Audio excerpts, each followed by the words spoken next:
Welcome to Casey Cares, Kansas City's nonprofit voice. We're telling the stories of Kansas City nonprofits and the people behind them. Casey Cares is the intersection of the nonprofit and profit communities, making Kansas City a better place to live, work, and play.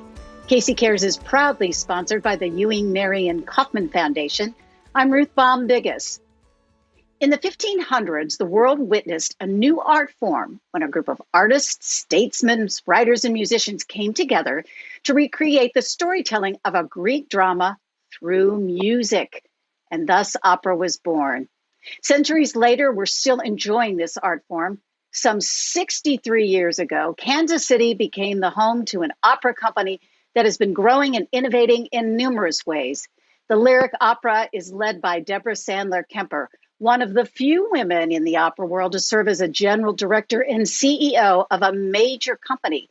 Deborah has been at the helm for almost a decade, and we're so fortunate to have her here with us today to talk about all things lyric opera. Welcome, Deborah. Thank you, Ruth. Lovely beginning.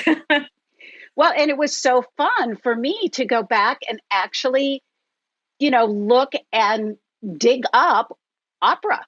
And where it came from. Being a music person, I thought I knew everything, and it was interesting to go back. Let's talk a little bit about the opera and your mission, your vision here in Kansas City. Well, again, thank you for having me, Ruth, to be on your wonderful show. And just to speak a little bit about what you just said, frequently people don't realize that there is over 400 and let's just say 420 years of opera history and literature. And it's as varied in style and sound as going to a restaurant with 40 different things on the menus representing different styles. So, right, people don't always think about that. We tend to think about the sweet spot of Puccini and Verdi, but it's the literature is extremely rich, and we are witnessing an explosion of new works that are being written today, and especially since we hit 2000. So it's a wonderful time for the creation of new opera. So who are we at Lyric Opera of Kansas City?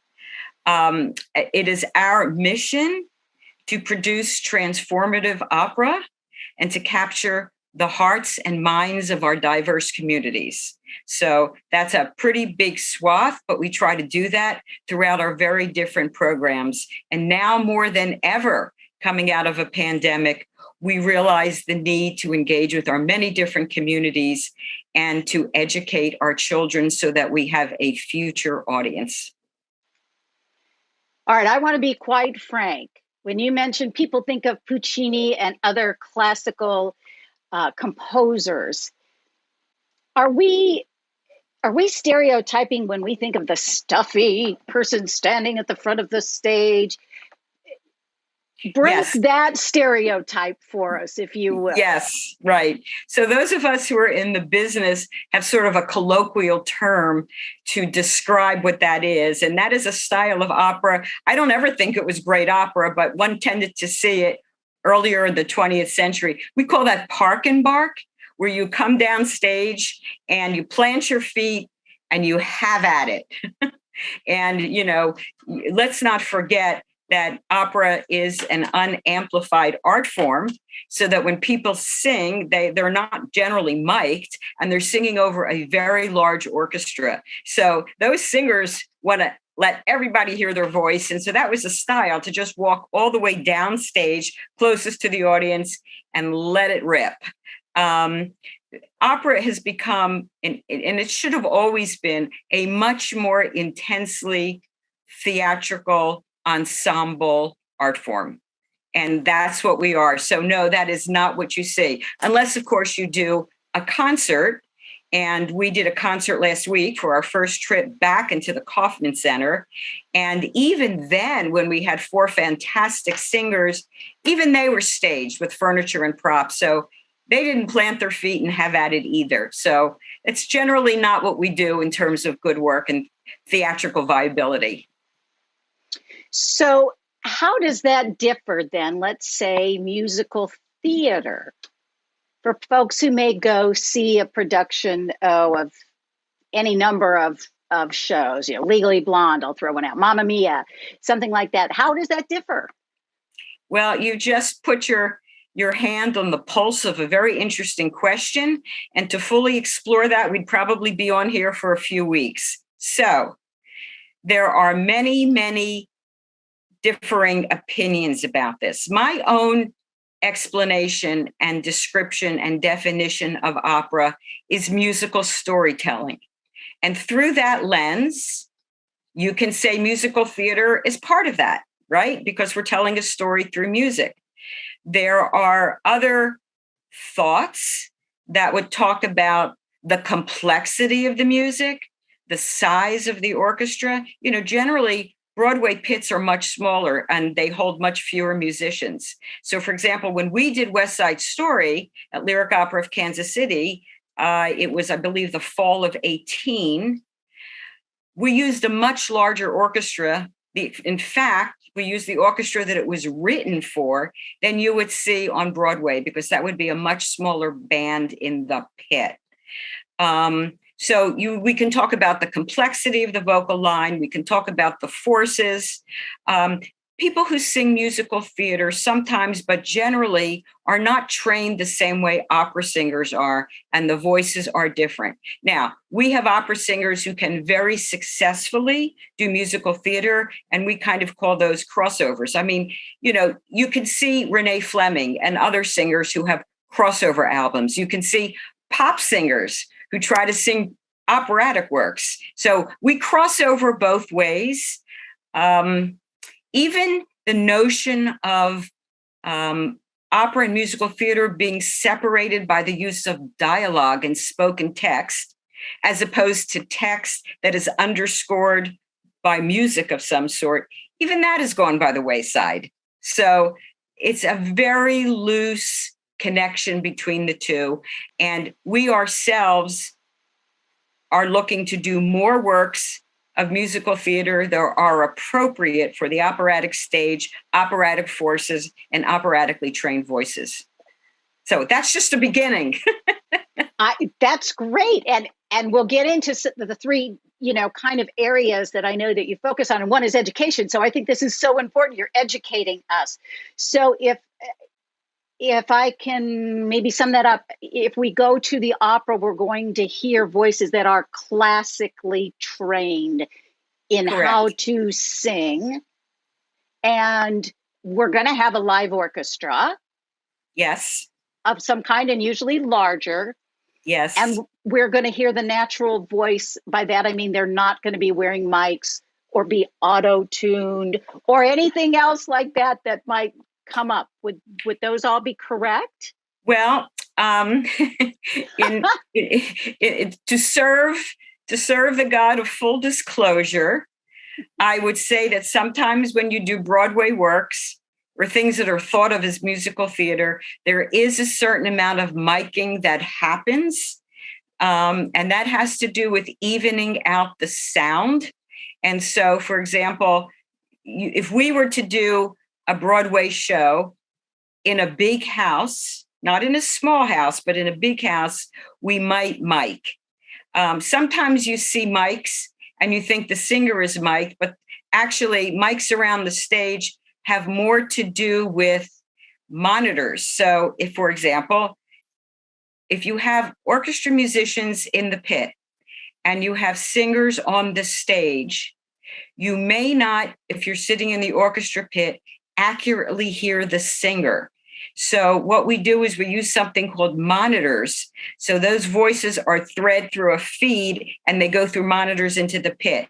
It doesn't alter the sound of the voice or the amplification or the volume, but it does go through a sound monitor so that the orchestra musicians in the pit can hear what's being sung on stage. Now, one other thing, we don't auto-tune. We expect our singers we expect our singers to be able to sing the work, and we do not auto-tune. That is something that is more in the pop world, definitely not in our world. Great. Well, I'm glad we clarified that. I never had any concerns that you auto-tuned. But again, in the idea of educating all of us about what opera is and all of that. All right, well, we have mentioned that P word that has haunted all of us. Oh my gosh, we're lapping up to 2 years, and that's the pandemic. Let's talk a little bit about how you all were impacted and how you dealt with the path that was thrown your way. So when it all hit, and we were in the middle of a production of Lucia di Lammermoor, and we usually do 4 performances. We had concluded the second on a Wednesday evening, and Thursday, with 2 more performances to go, we were shut down. So we had to deal with that. And we had also planned to do a production of, believe it or not, an opera based on Stephen King's The Shining. And we had to cancel that, much to our great disappointment. But The Shining will rise again, have no fear. But when COVID hit, and originally, of course, none of us knew how long it would last, what the implications would be. But as time went on, it became very clear that we would not be doing performances for the foreseeable future. And we regrouped, and we decided that we had 3 goals to get us through the pandemic time. Number 1, we wanted to serve the community and engage with the community, creating whatever we could to reach them, however we were able to do that. We wanted to protect the health and safety of all, including performers, including audience, etc. And number 3, we wanted to safeguard the financial health of the organization. So we quickly pivoted into doing some work that we captured on film, and we were very lucky to be able to have among us many talented musicians and singers and artisans, prop people, scenery people. And so we quickly created, well, not that quickly, we created a couple of products, which we put online. They were for sale because we virtually lost all of our earned income. All of our ticketing income went away. So you can imagine what happened there. And we went into the movie making business, which was a new experience, was a learning experience, kept all of our production and artistic people engaged. So they happily learned some new skills, though they didn't do the filming, they just produced it. But so the first thing we did was we created a series called Opera in 8 Parts. And we went through those 400 years of opera, and it was kind of like a speed dating of the different periods of opera. We worked with 2 musicologists from UMKC, Dr. Bill Everett and Dr. Allison Simoni, and Martine Edbal at KU. And we filmed some short little, not lectures is way too long, but a brief overview of each historical period. We were happy to partner with the Nelson Atkins, and we filmed that part of Opera in 8 Parts in the Nelson in appropriate galleries, which reflected art of the period or art that worked with the musical selections that we then recorded in our performance space. So that's a great educational product. And then we went ahead, and I had hoped that we would be able to have in-person, socially distanced, masked audiences to come and see a new production of Amal and the Night Visitors, which was intentionally created with life-size puppets that were designed by Paul Messner. He co-directed it with us. And we were sold out, and then the mask mandate changed and everything really went into lockdown in early December. But we did put that out on a digital platform, and I'm very happy to say that those performances are now available in person this year, beginning December 2nd at the Lyric Opera Center, which is at 18th and the address actually is 712 East 18th Street. We have an opera center that starts at Holmes and it runs through to Campbell. Down in the Crossroads area. In the Crossroads. It's probably not in Kaufman, in the Crossroads. So this is a very intimate experience in our production arts center. And there'll be no more than about 150 people at each event. People will be able to have a little room beside themselves, and we're very excited. All right, we'll let you put in the plug. And where can people go to find out about all the details for that and the whole season? Because you are having a season. Yes, www.kcopera.org. And that is our website. And if you open that up on your browser, you'll see the full menu of what we are doing.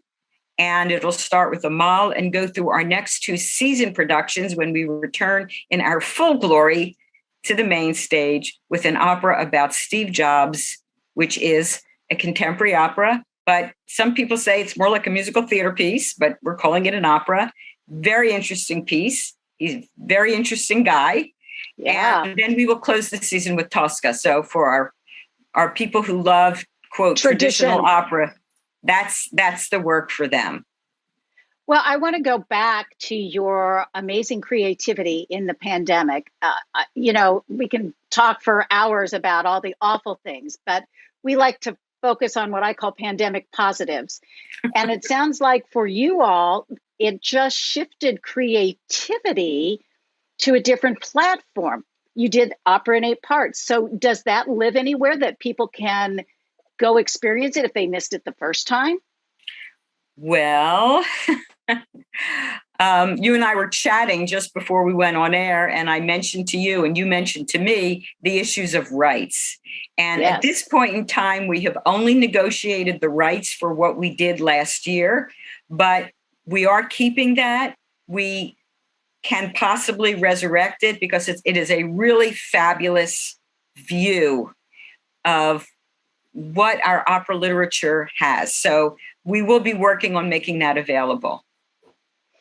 And as of now-ish, people who come to see the opera should be prepared to have everything from bring a mask and your COVID card to who knows what that'll be. So probably going to your website is the best place to check. Right. And what we're talking about in our production center is not the same as what they're doing at the Kaufman. So sort of buyer beware. We are trying to make Amal a holiday tradition. We're trying to make the rules as easy as possible for families to come. We even have family rates, and we are a little bit looser in terms of children under 12 and what they need to come. So we would love for people to come and see the show. It is a charming show. It is about an hour long. And I don't know if everybody knows the history of Amal. Are you aware, Ruth, of? Please share that for those who may not know it. So Amal and the Night Visitors was commissioned for the Hallmark Hall of Fame, and it was the very first opera that appeared on that TV show. And Amal has gone on to be the most viewed opera internationally, most viewed opera in the world. It is a lovely, charming show. It's perfect for the holidays. It's really perfect for anything. And we are doing something called Community Conversations to talk about some of the issues that come up around Amal. That's a new program we have started in terms of community engagement. They're free, they're open to the public. And again, you can find that all at kcopera.org. I don't know if those community conversations are a pandemic pivot, but we'll take it, right? Right. I want to dive back into one area, and you were talking about sustainability and financial sustainability, which I think for many arts organizations is an ongoing issue. Let's talk about how you have strategized and what you all are doing. I mean, I'm sure you had some real tough conversations during this height of the pandemic, but coming out, if you can share, and maybe some of us can learn from your lessons. Well, I have to give a shout out to our federal government, because without the funding from the federal government, we'd all be in very dire straits. So we were able to get through last year and a little bit of the year before and a little bit of this year going forward with several federal grants, the what's called the PPP loans and the shuttered venues grants, and all of the arts, the performing arts, the visual arts, and businesses have been able to survive through that federal generosity. So that was a very wonderful thing. prior to the pandemic, I would say that the trends in this country in terms of performing arts were growing more and more difficult. Expenses continue to go up. We're not in an art form where you can substitute one player for a violin section. And it takes as long to do a show as was written. And so there are not a lot of labor cost savings, and there's inflation, and there are employees who are unionized, and understandably, they want to raise their level of compensation as well. So, and you also have a trend of ticket sales going down because subsequent generations may not have been as fully educated as their parents. And we know that being exposed to the arts as a child is the greatest indicator of future arts attendance. So we were not doing well before the pandemic. Then the pandemic sort of exponentially sped up part of the problem. So I know that at our company, we embarked starting last June in a strategic visioning exercise to try to, not just an exercise, a revisioning of what we're doing. We're still in it.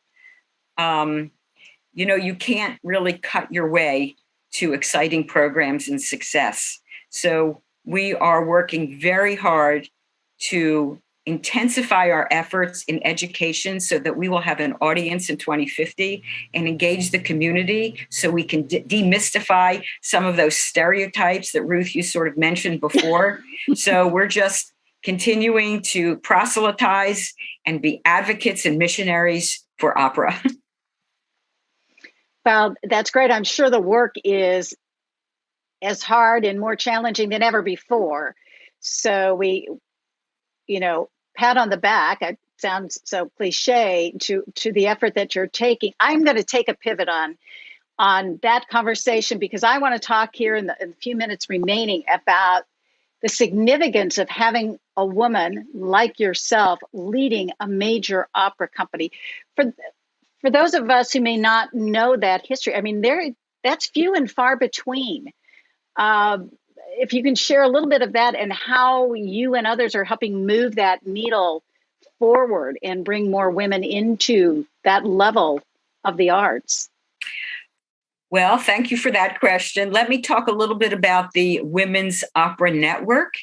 That was an organization that was a sort of a cohort within our opera service organization called Opera America.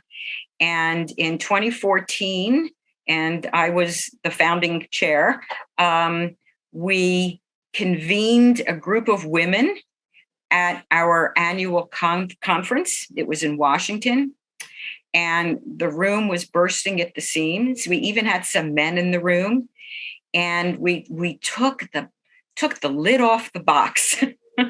And we had so many women who told stories and stories about how they can move their careers ahead and how they can be noticed and what do they have to do and what are the secrets. And of course, there are no secrets, but we began a very intensive conversation. If anybody goes to Opera America now and clicks on the Women's Opera Network, they can see that a number of programs have been started to encourage the creativity and the flourishing of women and giving them a platform. So, for example, in the opera field, there are grants for women composers and women librettists.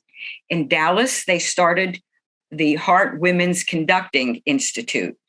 We started a women's mentorship program so that women could be partnered with somebody who was running a large company and get more hands-on activity. And from there, there have been many tributaries. And I will say that more and more women are being hired as directors, as conductors. We always had female singers, right? Because you need singers to do an opera.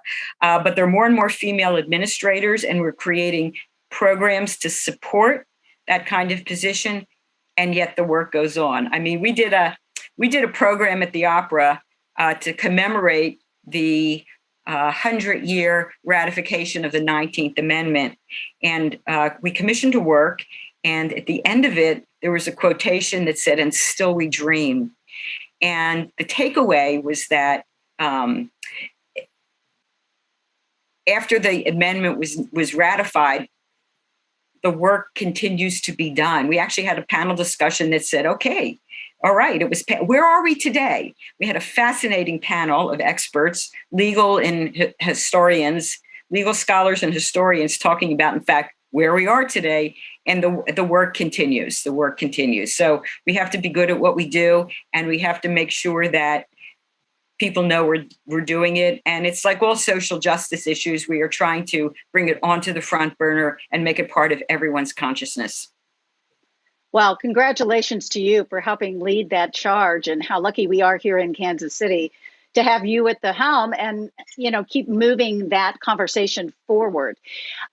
Just in the couple of minutes we have left, is there a role for volunteers to help your organization? And if so, how? Well, we actually have 3 different auxiliary groups. We have the Guild, the Lyric Opera Guild, and they get together and they form friendships around opera, and they do some opera education with a series of lectures prior to each production at the Kaufman. So we have the Lyric Opera Guild. We have the Lyric Opera Circle, a fantastic and energetic group of women who put a ball on for us each year. And it's stressful, but I think when it's over, they're happy. And then we have another group of professionals. They used to be called young professionals, but they were so charismatic, everyone wanted to join. They're called Orpheus KC. And they're also very energetic. They're advocates. It's their mission to demystify opera and show everyone that there is a connection between their lives and opera. We actually did a rebranding campaign, and the tagline was, it was Lyric Opera of Kansas City, Open Your World. Because there are a lot of people who just have never been to the opera. And once they're there, it's a revelation. So it's just a matter of keeping your mind open and being culturally curious and wanting to experience some new things. That's the ticket. I love that. I love that. And I love the fact that you said it was young professionals till everybody else said, well, this is hip and cool. I am 50. Exactly. Can I be? That's great. I love that Exactly. kind of a pivot.